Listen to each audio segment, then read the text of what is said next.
역대상 24장 1절에서 31절까지의 말씀. 아론 자손의 계열들이 이러하니라. 아론의 아들들은 아답과 아비후와 엘르아살과 이다말이라. 나답과 아비후가 그들의 아버지보다 먼저 죽고 그들에게 아들이 없으므로 엘르아살과 이다말이 제사장의 직분을 행하였더라. 다윗이 엘르아살의 자손 사독과 이다말의 자손 아히멜렉과 더불어 그들을 나누어 각각 그 섬기는 직무를 맡겼는데, 엘르아살의 자손 중에 우두머리가 이다말의 자손보다 많음으로 나눈 것이 이러하니, 엘르아살 자손의 우두머리가 16명이요 이다말 자손은 그 조상들의 가문을 따라 8명이라. 이에 제비 뽑아 피차에 차등이 없이 나누었으니, 이는 성전의 일을 다스리는 자와 하나님의 일을 다스리는 자가 엘르아살의 자손 중에도 있고 이다말의 자손 중에도 있음이라. 레위 사람 느다넬의 아들 서기관 스마야가 왕과 방백과 제사장 사독과 아비아달의 아들 아히멜렉과 및 제사장과 레위 사람의 우두머리 앞에서 그 이름을 기록하여 엘르아살의 자손 중에서 한 집을 뽑고 이다말의 자손 중에서 한 집을 뽑았으니, 첫째로 제비 뽑힌 자는 여호야립이요, 둘째는 여다야요, 셋째는 하림이요, 넷째는 스오림이요, 다섯째는 말기야요, 여섯째는 미야민이요, 일곱째는 학고스요, 여덟째는 아비야요, 아홉째는 예수아요, 열째는 스가냐요, 11째는 엘리아십이라, 12째는 야김이요, 13째는 훗바요, 14째는 이엡세부압이요, 15째는 빌가요, 16째는 임멜이요, 17째는 헤실이요, 18째는 핫비셋이요, 19째는 부다히야요, 20째는 여헤스겔이요, 21째는 야긴이요, 22째는 가물이요, 23째는 들라라요, 24째는 마아시아라. 이와 같이 직무에 따라 여호와의 성전에 들어가서 그의 아버지 아론을 도왔으니, 이는 이스라엘의 하나님 여호와께서 명하신 규례더라.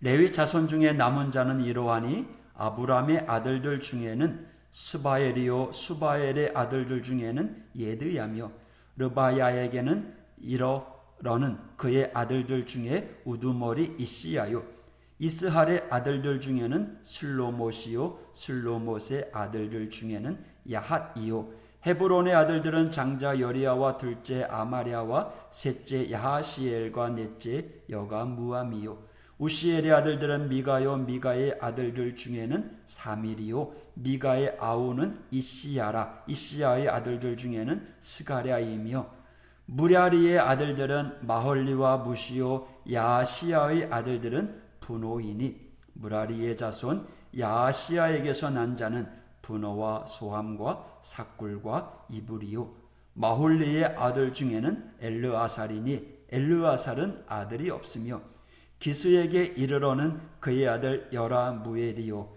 무시의 아들들은 마홀리와 에델과 여리못이니, 이는 다 그 조상의 가문에 따라 기록한 레위 자손이라. 이 여러 사람도 다윗 왕과 사독과 아히멜렉과 제사장과 레위 우두머리 앞에서 그들의 형제 아론 자손처럼 제비 뽑혔으니, 장자의 가문과 막내 동생의 가문이 다름이 없더라. 아멘. 오늘 31절까지 다양한 사람들의 이름이 나옵니다. 레위 지파의 사람들이고 성전에서 하나님의 일을 위하여 불려진 이름입니다. 여러분, 우리의 이름이 어디에서 불려지느냐, 그건 참 중요합니다. 말하기는 하나님의 전에서 또 강단에서 축복하며 불려지는 이름이 되기를 원합니다. 22장부터 이어지는 다윗의 성전 건축 준비 과정은 23장 어제 읽은 말씀 예배를 위해서 제사장과 레위인의 임무를 재정비하는 과정으로 나타납니다. 오늘 본문 1절에서 19절까지는요, 제사장 직분을 맡은 사람들에 대한 명단이 등장합니다. 그리고 20절부터 마지막 절까지는 레위 자손 중에 남은 사람들의 명단이 기록되어 있습니다. 하나님은 아론의 가문을 제사장 가문으로 세웁니다. 모두 4명이었던 아론의 아들들 가운데 나답과 아비후는 다른 불로 분향하다가 아버지보다 먼저 죽임을 당합니다. 그리고 이제 나머지 2 아들인 엘르아살과 이다말을 통해 제사장직을 이어가게 하십니다. 이 사건은 레위기 10장 1절에서 3절에 기록되어 있습니다. 어떠한 경우에라도 하나님의 말씀이 가장 중요하다는 것을 분명히 보여주는 장면입니다. 더욱이 제사장의 직무는 각종 제사를 주관하고 백성들을 축복하며 율법을 가르치는 일이었습니다. 먼저 본이 되어야 하는 거죠.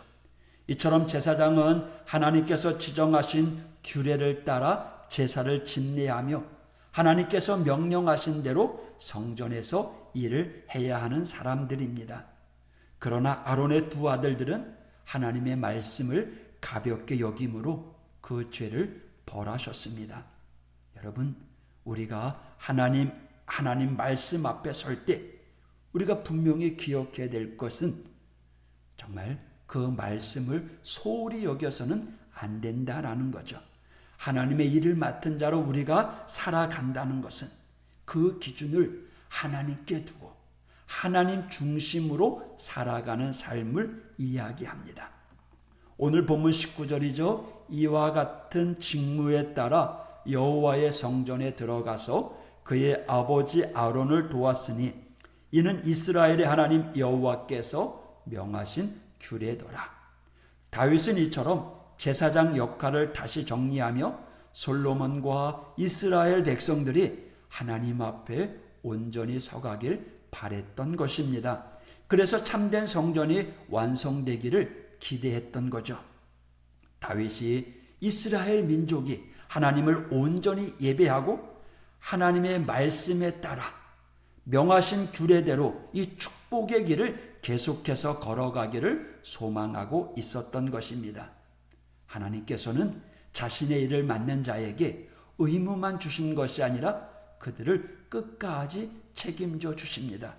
민수기 18장 20절에 이스라엘 자손이 여호와께 거제로 드리는 모든 성물은 내가 영구한 못의 음식으로 너와 네 자녀에게 주노니 이는 여호와 앞에 너와 네 후손에게 영원한 소금 언약이니라 라고 말씀하십니다. 이 장면은 하나님께서 아론과 그의 가문을 제사장 가문으로 지목하시고 그들에게는 땅을 주시지 아니하고 대신 제사장 가문의 분깃을 땅이 아니라 하나님 자신이 되어주시겠다라고 약속하시는 거예요. 그래서 하나님이 직접 아론의 가문에 필요한 것들을 채워주시겠다라고 말씀하고 있는 겁니다. 그래서 이스라엘이 하나님의 말씀의 규례대로 온전히 세워지기를 바랬던 것이죠. 이어지는 20절에서 31절까지의 내용에서도 제비를 뽑아 순서대로 제사장직을 맡게 했습니다. 장자이든 막내이든 차등을 두지 않았습니다. 공평한 위치에서 역할을 감당하게 하셨습니다. 31절에 나오는 제비 뽑기를 하는 장면이 나오는데 온전히 하나님의 뜻에 순종하는 모습을 통해서 새롭게 세워질 성전을 통해 더욱더 하나님의 뜻에만 순종하는 믿음의 삶이야말로 참된 복된 길임을 이 제사장 직무를 통해서 우리에게 보여주고 있습니다. 여러분, 오늘 하루 우리의 삶의 기준은 무엇일까요? 우리는 우리의 중심에 하나님, 교회, 예배가 있어야 될 줄 믿습니다. 오늘도 우리는 하나님의 말씀을 받은 자입니다. 하나님의 말씀이 내게 주어졌으니 오늘 아멘하고 그 말씀 의지하면서 그 말씀 순종하며 살아가는 믿음의 성도가 되길 원합니다. 하나님의 말씀, 하나님의 음성, 하나님의 인도하심이 우리의 기준이 되기를 축복합니다. 제사장 가문을 책임져 주시겠다고 하는 하나님의 약속, 오늘 저와 여러분이 이 땅에서 하나님의 일을 감당하는 제사장 사람들입니다. 오늘 하루도 하나님의 영광 드러내는 이 하루가 되시기를 주님의 이름으로 축복합니다. 기도하겠습니다. 하나님 아버지, 오늘 하루도 하나님 말씀에 순종함으로 하나님이 주시는 은혜를 누리며 살아가는 우리 모두가 되기를 축복합니다. 내게 베풀어 주시는 은혜, 한없는 은혜, 오늘 하루도 그 은혜로 살아갑니다. 감사합니다. 하나님, 오늘도 책임져 주시옵소서. 오늘도 하나님, 저희들을 붙잡아 주시옵소서. 예수님 이름으로 기도했습니다.